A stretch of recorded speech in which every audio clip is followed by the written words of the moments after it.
When we're talking to customers about what they should look for in solar, we always head to quality.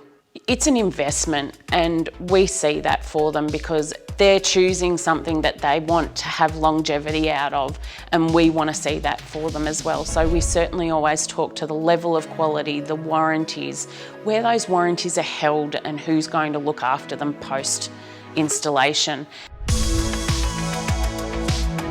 The pre-sale aspect of a job and the sales process is very, very small in the grand scale of things. We're looking at technology that's going to last them many, many years. So that's why we recommend certain brands and certain levels of quality to ensure that they're going to get that value, not within the first couple of years, but over the long term.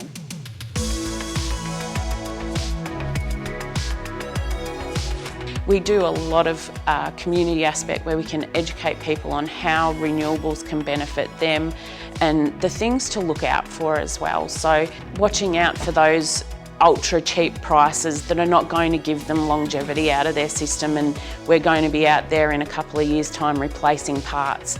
So we really take all that on board as well.